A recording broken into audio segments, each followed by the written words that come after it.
ఉన్న బంగారాన్ని విడిపించి ఆ రోజు ఆన్లైన్ రేటుకే మేము కొంటాం. Sharma gold company. సార్ నమస్తే అండి. నమస్తే నిరుపమ. సార్ అసలు ఒక అద్భుతమైనటువంటి విజయం దిశగా దూసుకుపోతోంది ఆంధ్ర రాష్ట్రం, అలాగే ఆంధ్ర రాష్ట్రంలో ఉన్నటువంటి కూటమి, ముఖ్యంగా తెలుగుదేశం కూటమి. సో ఎలా తీసుకోవాలి? 160 స్థానాల పైగా, ఇప్పటికే 42 ఖాయమైపోయే విజయము, మరో 92 స్థానాల్లో ఉంది. అంటే దగ్గర 160 స్థానాలు పైబడి విజయం సాధించబోతున్నట్టుగా మనకు సంకేతాలు అందుతున్నాయి. ఎలా తీసుకోవాలి, ఎలా చూడాలి ఈ విజయాన్ని? నిరుపమ, నేను మొదటి నుంచి చెప్పాను, ఆంధ్రప్రదేశ్లో ఎన్నిక ఒక నిర్ణయాత్మకమైన ఎన్నిక. కేవలం తాత్కాలికమైనటువంటి తాయిలాలు, సంక్షేమము, అదే పరిపాలనగా భావించే వ్యవస్థ. అలా కాకుండా అభివృద్ధిని ఎవరన్నా కోరినట్లయితే అది వర్గ పోరాటం. డబ్బున్న వాళ్ళకి అభివృద్ధి కావాలి, పెత్తందారులకు అభివృద్ధి కావాలి, పేదలకు అభివృద్ధి ఎందుకు? ఇది పూర్తిగా వినాశకరమైన ఆలోచన. ఆ ఆలోచనకి అభివృద్ధికి మధ్య ఇక్కడ పోరాటం జరిగింది. కాబట్టి తెలుగు ప్రజలు ఈ 5 ఏళ్ల అనుభవాన్ని చూశారు. కాబట్టి మాకు సంక్షేమం కావాలి, అది మా డబ్బు, ఎవరో మీరు ఉచితంగా మీ సొంత డబ్బు నుంచి ఇవ్వటం లేదు, మీ ఆస్తులు తాకట్టు పెట్టి ఇవ్వటం లేదు. కానీ దాంతోపాటు మా పిల్లల భవిష్యత్తు బాగుపడాలంటే, ఆదాయాలు పెరగాలంటే అభివృద్ధి కావాలి, పెట్టుబడులు కావాలి, ఉపాధి కల్పన సమాజంలో మరి మార్కెట్ నుంచి జరగాలని చెప్పని దానికి పట్టం కట్టారు. రెండోది, ఇంత తీవ్రంగా ఎందుకు వచ్చింది నిరసన అని చెప్పంటే, మన దేశంలో రాజకీయాల్లో అధికార దుర్వినియోగం మామూలు అయిపోయింది. కానీ ఇంత తీవ్రంగా, ఇంత దారుణంగా, ఇంత ఒంటెద్దుప్పొకటలు, ఇంత శృతి మించి అద్దు ఆపు లేకుండా ఒక మాఫియా రాజ్యాల్లాగా ఎప్పుడు నడవాల, దాన్ని ప్రజలు తిరస్కరించారు. కాబట్టి దీన్ని ఒక అవకాశంగా మలుచుకోవాలి ఆంధ్రప్రదేశ్లో రాజకీయ పార్టీలు, ఆంధ్రప్రదేశ్ సమాజం. ఎన్నిక అయిపోయింది, ప్రజలు తీర్పునిచ్చారు. ఇప్పుడు కక్షల కార్పణ్యానికి వెళ్ళడం కాకుండా ఆర్థిక వ్యవస్థను నిలబెట్టడం ఎట్లాగా, ప్రజల ఆశను నెరవేర్చడం ఎట్లాగా హామీలు ఇచ్చారు. హామీలను ఆర్థిక క్రమశిక్షణ పాటిస్తూ హామీలని ఏ రకంగా అమలు చేయాలి, దానిలో మార్పులు చేర్పడం కావాలి, ఆ దిశగా ఆలోచించాల్సిన అవసరం ఉన్నది. యా సార్, ఇప్పుడు 3 కలిసి వెళ్ళడం అంటే 3 పార్టీలు కలిసి వెళ్ళడం వల్ల, కూటమిగా ఏర్పడడం వల్ల ఇంతటి విజయాన్ని సాధించారు అనుకోవచ్చా సార్? ముఖ్యంగా ఈ విజయానికి మేజర్ రీజన్స్గా ఏవి భావించాల్సి వస్తుంది సార్? నిరుపమ, ఇంగ్లీష్లో ఒక సామెత ఉన్నది, success has many fathers, failure is an orphan. విజయానికి చాలామంది తండ్రులు ఉంటారు, అపజయం అనాథ. కాబట్టి ఖచ్చితంగా మీరు చెప్పినట్టుగా కూటమి, ప్రజల్లో ఉన్న నిరసన, మరి జాతీయ స్థాయిలో మోదీ గారు బాగా పనిచేశారని చెప్పని ఒక ప్రజల్లో పేరుండటం చేత ఆర్థిక ప్రగతి కోసం, సంక్షేమం కోసం చెప్పని ఆయన కొన్ని వ్యక్తిగత ప్రతిష్ట, అన్నిటిని మించి చంద్రబాబు నాయుడు గారికి ఉన్నటువంటి ఒక విశ్వసనీయత, అభివృద్ధిని కాపాడడంలో మరి చాలా కష్టపడి చెమటోడ్చి హాయిగా సినిమాలో రారాదుగా బతకాల్సిన వాడు ఆయన చాలా కష్టపడి ప్రజల్లోకి వెళ్ళి ప్రజల్లో ఆలోచన మరింత పెంచే ప్రయత్నం చేశారు. కాబట్టి అన్నీ కలిసి వచ్చినాయి, దీన్ని ఉపయోగించుకోవాలి, భవిష్యత్తును కాపాడుకోవాలి. యాక్చువల్లీ సార్, కొన్ని జిల్లాల్లో అయితే అసలు క్లీన్ స్వీప్ చేసేసినాయి, అసలు క్లీన్ అనమాట, ఈ క్లీన్ బౌల్డ్ అంటారు, ఆ రకంగా అయిపోయింది. అవతల వాళ్ళకి, యువతల వాళ్ళు మామూలుగా చేయలేదు. అక్కడ రన్స్ మనం అది పిచ్ అనుకుంటే, ఐపీఎల్ అనుకుంటే చాలామంది అంటుంటారు సార్, ఇది కూడా ఇండియన్ ప్రీమియర్ లీగ్ లాగా ఇండియన్ పొలిటికల్ లీగ్ అంట. సో అలా కొన్ని చోట్ల అయితే అసలు ఖాతా ఓపెనే చేయలేదు వైసీపీ. తర్వాత ఎక్కడైతే వైసీపీ బలంగా ఉంటుందని అనుకుంటామో ఆ ప్లేసెస్లో కూడా చాలా అనూహ్యంగా బలంగా తన సీట్లు లేకపోతే తన కెపాసిటీని నిరూపించుకోగలిగింది టీడీపీ. దీన్ని ఏ విధంగా చూడాలి? ఎందుకని అంత బలమైన ప్లేసెస్లో కూడా టీడీపీ అలా దూసుకొని పోతుంది? అందుకే ఏ పార్టీ కూడా ప్రజలు నా సొంత వాళ్ళు, నేను చెప్పినట్టు ఓటేస్తారు, నా కోసం ఉన్నారన్న అహంకారాన్ని ప్రదర్శించకూడదు. ప్రజలు ప్రజాస్వామ్యంలో ప్రభువులు, తుది మాట వారిది. మన దేశంలో ఎన్నోసార్లు ఎన్నికలు చూసాం. ఇందిరాగాంధీ గారు అధికారంలో ఉండగా అప్రతిహతంగా దేశంలో ఆవిడ రాజ్యాధికారం చెలాయిస్తుండగా కాంగ్రెస్ పార్టీని ఎన్టీ రామారావు గారు తెలుగుదేశం పార్టీ పెట్టి అంత గట్టిగా ఓడిస్తారు అని అనుకోలే. ఎవరుందైనా ముఖాన్ని రంగులేసిన ఆయన వచ్చారని చెప్పన్నారు.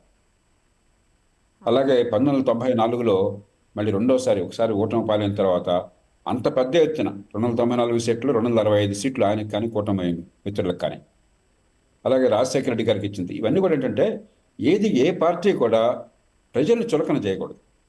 ప్రజలు నేనేం చెప్తే అది వింటారు, గుడ్డిగా ఓటేస్తారు, నేను వాళ్ళకి అది చేసి పెట్టిన నాకు కృతజ్ఞతగా ఉంటారు. కృతజ్ఞతలు ఎవరికి ఉండరు. ప్రజల డబ్బుతో ప్రజలకు సేవ చేయడం కోసం మనం వచ్చామంతే.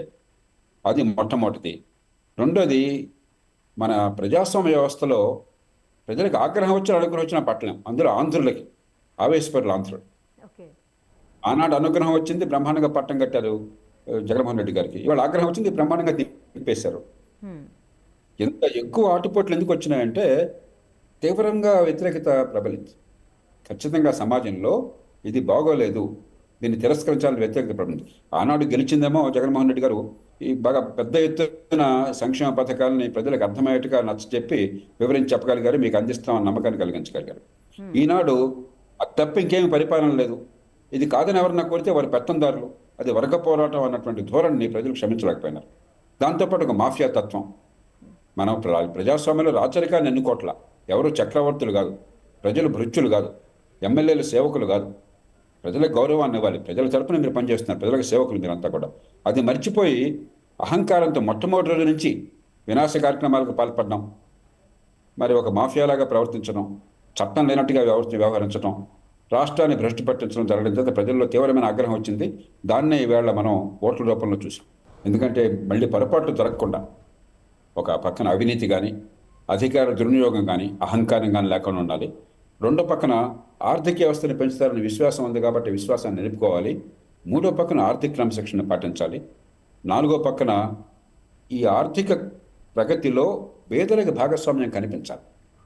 ఇంక్లూజివ్ గ్రోత్ అని చెప్పంటాం. జగన్మోహన్ రెడ్డి గారు వారి బృందం వాదన ఏమిటి? ఈ ప్రగతి అంతా, అభివృద్ధి అంతా పెత్తందారుల కోసం, పెత్తందారులు కోరుతున్నారు కాదు, అభివృద్ధి పేదలకు కావాలి. ఆదాయాలు పెరగాల్సింది, ఉపాధి కలగాల్సింది, అవకాశాలు రావాల్సింది, సంపద సృష్టించాల్సింది పేదల కోసం. అది పేదల కోసం అన్న విశ్వాసం కలగాలంటే మంచి విద్య, ఊరికి డబ్బులు ఖర్చు పెట్టడం కాదు, మంచి ఆరోగ్యం, చిన్న పట్టణాల అభివృద్ధి, పెట్టుబడులకు ప్రోత్సాహం, వ్యవసాయాన్ని పట్టణ ప్రాంతాలతో సంధానం చేయటం, ఒక వ్యూహాత్మకంగా ఇప్పటి నుంచి కదిలితే కానీ 4-5 ఏళ్లలో ఫలితాలు రావు. ఆ ప్రయత్నాన్ని చేయాలి. అయిపోయింది కదా. గతం నాస్తే ఓటర్లు తీర్పునిచ్చారు కాబట్టి మనం మళ్ళీ వాళ్ళని కొల్లబడడం అక్కర్లేదు. గతంలో చేసినట్టుగా అసెంబ్లీ లోపల బయటలు అవమానించడం కానీ, అనవసరంగా అరెస్టులు చేయడం కానీ, వేధిస్తున్నారన్న భావం కలగజేయడం కానీ ప్రజాస్వామ్యానికి మంచిది కాదు. ఇప్పుడు ప్రజలు తీర్పిచ్చారు, రాష్ట్రం సంక్షోభంలో ఉన్నది, ఆర్థికంగా సంక్షోభంలో ఉన్నది, అభివృద్ధి పరంగా అడుగంటిపోయింది. కాబట్టి దీని నుంచి బయటపడేటట్ల దృష్టి అంతా కూడా మనందరి దృష్టి, ఎన్నికైన వారి దృష్టి కానీ, ప్రభుత్వం దృష్టి కానీ, బయట ఉన్న మనందరి దృష్టి కానీ పూర్తిగా దాని మీద ఉండాలి. సార్, ఇప్పుడు ఆంధ్ర రాష్ట్ర ప్రజలు ఈ ఎన్నికల ఫలితాలను చూసిన తర్వాత మనకి ఖచ్చితంగా సంక్షేమం కంటే అభివృద్ధి వైపే మొగ్గు చూపారు అని అనుకోవచ్చా? ఖచ్చితంగా అభివృద్ధి కావాలని కోరుకునేది. ఆంధ్రప్రదేశ్ మెడ్రాస్ ప్రెసిడెన్సీ నుంచి, బ్రిటిష్ కాలం నుంచి చాలా ముందు చూపున్న ప్రజలు.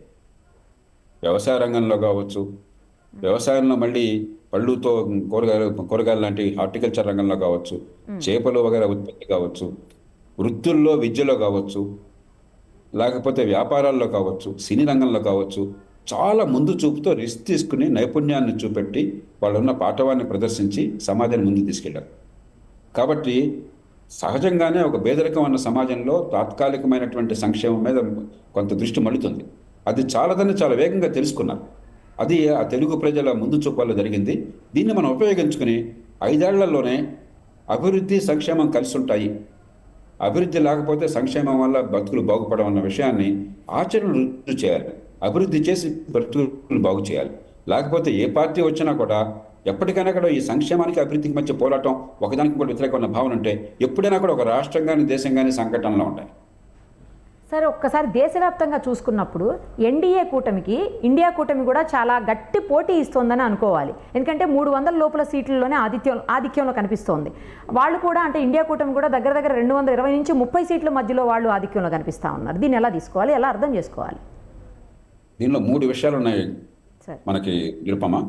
మొట్టమొదటిది, 3వసారి మెజారిటీ సాధించడం 60 ఏళ్ల తర్వాత తొలిసారి జరుగుతున్నది. 1962లో కాంగ్రెస్ ప్రభుత్వం 3వసారి ఏర్పడడం, 52లో, 57లో, 62లో. ఆ తర్వాత ఈ దేశంలో ఏ ప్రభుత్వం 3వసారి రాలేదు. కాబట్టి గొప్ప విజయం నిజానికి. కానీ ఏంటంటే 400 సీట్లు వస్తాయి, 370 వస్తాయని చెప్పని కొంచెం ఎక్కువగా మాట్లాడుకుని విజయం కోరల్లో నుంచి అపజయాన్ని లాక్కునే ప్రయత్నం చేశారు. Extracting defeat from the jaws of victory అంటారు. నిజంగా విజయంగా సంబరపడాల్సిన సమయంలో అయ్యో అనుకున్నాం జరగలేదని చెప్పి వాళ్ళు దిగాలు పడుతూ కూర్చున్నట్టు కనిపిస్తుంది నాకు. అది పొరపాటు. ఇంత సంక్లిష్టమైన సమాజంలో ఇందాక అనుకున్నాం, ఆంధ్రప్రదేశ్ వర్తిస్తుంది, దేశానికి వర్తిస్తుంది. అభివృద్ధిని, సంక్షేమాన్ని సమన్వయం చేసి, ఆర్థిక క్రమశిక్షణను పాటించి, ఆర్థిక అభివృద్ధికి దోహదం చేసి, పెట్టుబడులను పెంచి, కోవిడ్ లాంటి సంక్షోభం వచ్చినా కూడా తట్టుకుని ఈవేళ ఆర్థిక క్రమశిక్షణ పాటించారు, మంచి ప్రగతికి దోహదం చేశారు. అవి చేసి ప్రజల మద్దతు పొందడం అనేది మూడోసారి ఆషామాషి కాదు. అందులో బడ్జెట్లో ఒక్క రూపాయి కూడా అదనంగా తాయిలాలు ప్రకటించాల. అసలు ఏ ప్రభుత్వం కూడా ఆ సాహసం చేయదు. కరెక్ట్. ఎందుకని? వచ్చే తన మీద మమకారంతో. మోదీ గారికి కానీ మరొకరికి కానీ వాళ్ళదేం పోయిందండి. అవును. ఇంకో 1,00,000 కోట్లు 10,00,000 కోట్లు తాయిలాలు ఇవ్వడం కదా వాళ్ళకి నష్టం ఉన్నంత జేబులోంచి. అలా అనుకోలే. అలా అలాంటి ప్రభుత్వానికి ప్రజలు మళ్ళీ మద్దతు ఇచ్చారు అని చెప్పంటే ఇది నిజంగా ఒక అద్భుతమైన విషయం. కానీ అద్భుతాన్ని చాలా సాదాసీదాగా నిరాసక్తగా ఎందుకు స్వీకరిస్తున్నారని చెప్పంటే 350, 400 తక్కువ రావని చెప్పని భ్రమించి అదే పనిగా ప్రచారం చేసుకుని విజయం కోరల్లోంచి అపజయాన్ని లాగే ప్రయత్నం చేశారు. మనం అలా చూడకుండా మూడవసారి ప్రభుత్వానికి ఆర్థిక క్రమశిక్షణ పాటిస్తూ అభివృద్ధి కోసం బాటలు వేస్తూ సంక్షేమాన్ని అభివృద్ధిని కలిపిన ప్రభుత్వానికి పట్టం కట్టడం ఒక పేద దేశంలో ఒక అద్భుతమైనది. ముందు దాన్ని ఆహ్వానించాలి, వారిని అభినందించాలి. ఇక రెండోది, బలమైన ప్రతిపక్షం రావడం దేశానికి అవసరం. Yeah yeah sir. కాంగ్రెస్ ముక్త అనేది ఏనాడైనా కూడా పొరపాటైనటువంటి నినాదం అది. ప్రజలు ప్రజాస్వామ్యంలో దాన్ని సహించరు. కుటుంబ పాలన వ్యతిరేకించండి, అది ఖచ్చితంగా నేను ఒప్పుకుంటాను. కుటుంబ పాలనగా దేశంలో కావాల్సింది. కానీ కాంగ్రెస్ ముక్త భారత్ అనేది చాలా పొరపాటు ఆలోచన. ప్రతిపక్షం లేకుండా మరి ప్రజాస్వామ్యం రాని. బలమైన ప్రభుత్వం, సుస్థిర ప్రభుత్వం ఎట్లా ఉండాలో బలమైన ప్రతిపక్షం ఉండటం కూడా చాలా మంచిది. ఇవాళ ప్రతిపక్షానికి అవకాశం ఇచ్చారు కాబట్టి బాధ్యత మెలగాలి. ఇప్పటిదాకా గవర్నమెంట్లోకి రాం కదా అని చెప్పని పిచ్చి పిచ్చి హామీలు ఇచ్చారు. ఆంధ్రప్రదేశ్లో జగన్మోహన్ రెడ్డి గారు అలాంటివి చేశారో అంతకు 10 రెట్లు హామీలు ఇచ్చారు. అసంబద్ధమైనవి, ఆచరణ సాధ్యం కానివి, అభివృద్ధిని గురించి అసలు ఊసేయలేదు. కాబట్టి ప్రతిపక్షం కూడా రేపొద్దున అధికారంలో బాధ్యత అంచేత గతంలో ఉన్నట్టుగా ఏకాభిప్రాయం కలగాలి. మనం అభివృద్ధికి బాటలు వేయాలని చెప్పాను. మూడోది, 2 పార్టీలకి ఇది మంచి అవకాశం. మన ఎన్నికల్లో ఆంధ్రప్రదేశ్లో చూసాం. మనం ఇప్పటిదాకా ఆంధ్రప్రదేశ్లో మంచి మాట్లాడుకున్నాం. మీ అంచనా నాకు తెలియదు, నా అంచనా ప్రకారం నాకు అందిన సమాచారం ప్రకారం కనీసం 10,000 కోట్ల రూపాయలకు పైచిలకు ఆంధ్రప్రదేశ్లో ఎన్నికల్లో ఖర్చు పెట్టారు. మొక్కలైన చిన్న రాష్ట్రం, ఆర్థికంగా సంక్షోభంలో ఉన్న రాష్ట్రం, ఒక పేద దేశంలో రాష్ట్రంలో ఎన్నికలకి 10,000 కోట్లు, కొంతమంది 20,000 కోట్లు అని చెప్తున్నారు. కొన్ని నియోజకవర్గాల్లో మరి 150 కోట్లు 100 కోట్లు దాటారని చెప్తున్నారు అసెంబ్లీ నియోజకవర్గాలు. అంటే డబ్బు ఉంటేనే రాజకీయం అనేది, ఏ రాజకీయం ఏ పార్టీ అయినా కూడా. కాబట్టి ఎన్నికల వ్యవస్థ మార్చడానికి, మన ప్రజాస్వామ్యంలో ఉన్న లోపాలను తొలగించడానికి ఇది గొప్ప అవకాశం. ఇవాళ 2 పార్టీ, ఎందుకంటే ఒక పార్టీకి బ్రహ్మాండమైన మెజారిటీ వస్తే నేను ఎందుకు మార్చాలనుకుంటారు. నెగ్గిన పార్టీకి కొంచెం అదే ప్రజలను జాగ్రత్తగా చూసుకోవాలి, కొన్ని పొరపాట్లు ఉన్నాయని అర్థమైంది. మరి ప్రతిపక్షంలో ఉన్న పార్టీకి 10 ఏళ్ల అనుభవం చూశారు కాబట్టి ఎన్నికల వ్యవస్థ మార్పు. కాబట్టి దామాషా పద్ధతిని దేశంలో సుస్థిరత్వాన్ని సాధిస్తూ చిన్న చిన్న పార్టీలు పెంచుకోవడానికి ఒక పార్టీ రాకుండా చేస్తూ ఉండే పద్ధతులు ఉన్నాయి, అనుసరించే అవసరం ఉన్నది. దాన్ని పాటిస్తారని ఆశిస్తున్నాను. ఒక మంచి విషయం ఏంటంటే ఇప్పటిదాకా ఈ దేశంలో ఎన్నికల్లో వచ్చిన ఫలితాలను అన్ని పార్టీలు హుందాగా స్వీకరించారు. వాజ్పేయి గారి ప్రభుత్వంలో ఉండగా ఆయన ఓడిపోయినా కూడా నా పార్టీ ఓడిపోయి ఉండొచ్చు కానీ ప్రజాస్వామ్యం గెలిచింది, దేశం గెలిచింది చెప్పన్నాడు. ఆ హుందాతనం పోయింది ఈ మధ్యకాలంలో. ఇప్పుడు ప్రతిపక్షాలు జాతీయ స్థాయిలో మేము ఓడిపోతే ఎన్నికలంతా కూడా తూచని చెప్పంటామని అన్నట్టుగా మాట్లాడారు. మేము ఒప్పుకోమన్నట్టుగా, అంటే ట్రంప్ మాట్లాడినట్టుగా. కనీసం ఇప్పుడు అలాంటి వివాదాలకు తెరపడుతుందని ఆశిస్తున్నాను. ఎందుకంటే మరి చాలా చోట్ల అనూహ్యంగా అధికార పక్షం కంటే ప్రతిపక్షానికి, ఉత్తరప్రదేశ్లో ప్రతిపక్షానికి నోట్ల పడితే ఊహించారా? అన్ని సీట్లు వస్తాయని ఊహించారా? కాబట్టి ఈ ఎన్నికల ప్రక్రియలో తప్పెక్కడ లేదు, నిర్వహణలో తప్పలేదు, ఎన్నికల వ్యవస్థలో తప్పనదు, రాజకీయంలో తప్పనదు. కాబట్టి ప్రజాస్వామ్యంలో ప్రజల తీర్పులు హుందాగా స్వీకరించకుండా నేను గెలిస్తే ఒప్పుకుంటాను, నేను గెలవకపోతే తిరస్కరిస్తానని చెప్పంటే ఆ దేశం ప్రమాదాల్లో పడుతుంది. ఇక నుంచి ఏ పార్టీ ఆ పిచ్చి పని చేయదని ఆశిస్తున్నాను. నేను గతంలో ఎన్ని పొరపాట్లు జరిగినా కూడా ఎన్నోసార్లు చెప్పాను. నేను టీఆర్ఎస్ బీఆర్ఎస్ ప్రభుత్వం, చంద్రబాబు నాయుడు గారు ఆంధ్రప్రదేశ్ ముఖ్యమంత్రిగా, రాజశేఖర్ గారు ఆంధ్రప్రదేశ్ ముఖ్యమంత్రిగా, ఆ తర్వాత కాంగ్రెస్ ముఖ్యమంత్రులు పాటించిన విధానాలను కొనసాగించి అభివృద్ధికి పెద్దపీట వేశారు. సంక్షేమంతో పాటు హైదరాబాద్ నగర అభివృద్ధి కావచ్చు, పెట్టుబడులు కావచ్చు, ఉపాధి కల్పన కావచ్చు, మౌలిక సదుపాయాల కల్పన రాష్ట్రంలో కావచ్చు, ఖచ్చితంగా జరిగింది, దానిలో అనుమానం లేదు. మరి కాంగ్రెస్ పార్టీ అలవమాలంటే హామీలు ఇచ్చి ఆ హామీలను అమలు కూడా చేయలేక ఆ హామీలు తప్ప ఇంకోటి అన్న పరిస్థితి తీసుకొచ్చేసరికి ఈ 6 నెలల్లో ప్రజలకు అర్థమైపోయింది, 5 నెలల్లో. కాబట్టి ఏ పార్టీ కూడా, అంటే మామూలుగా 4-5 ఏళ్ళు పడుతుంది వ్యతిరేకత రావడానికి, 3-4 నెలల్లో వచ్చేసింది వ్యతిరేకత అని చెప్పాను. రెండవది, మన ఎన్నికల వ్యవస్థలో 3వ పార్టీకి ఆదరణ చాలా కష్టం. లోక్సభ ఎన్నికల్లో ఏ కారణంగానే బీజేపీ కొంచెం వెనక్కి తగ్గింది తెలంగాణలో, మన అసెంబ్లీ ఎన్నికల్లో తెలంగాణలో. కారణంగా బీజేపీకి పెద్ద ఓట్లు సీట్లు పడలా. పోరాటం అంతా కూడా కాంగ్రెస్కి బీఆర్ఎస్కి మధ్య అనుకున్నారు. సార్ ఈ ఒకసారి ఓడిపోయిన తర్వాత బీఆర్ఎస్ మూడో పార్టీగా ప్రజల మనసులో గడిపోయింది. ఈ 4-5 నెలల్లో బీఆర్ఎస్కి ఒక స్పష్టమైనటువంటి తీరు ఉందన్న భావం ప్రజలకు కలగలేదు, ఏ కారణం ఉన్నా కానివ్వండి. కాబట్టి ఇప్పుడు పుట్టి ప్రధానంగా కాంగ్రెస్ పార్టీకి బీజేపీకి అయింది. ఆ రెంటికి మధ్య బీజేపీ మరి కాంగ్రెస్ కొత్తగా అధికారంలోకి వచ్చినా కూడా ఇప్పటికీ విముక్త ప్రారంభమైంది కాబట్టి, మోదీ గారి నాయకత్వం మీద విశ్వాసం ఉంది కాబట్టి దాదాపు సగం సీట్లు పోసే వాళ్ళు గెలుచుకుంటున్నారు, సగం వాళ్ళు సగం వీళ్ళు అవును సార్, పంచుకుంటున్నారు. అవును. అది thank you sir, thank you so much. Right. Suman టీవీలో మీ పర్సనల్ అండ్ బిజినెస్ ప్రమోషన్స్ కోసం కింది నెంబర్కి కాంటాక్ట్ చేయండి.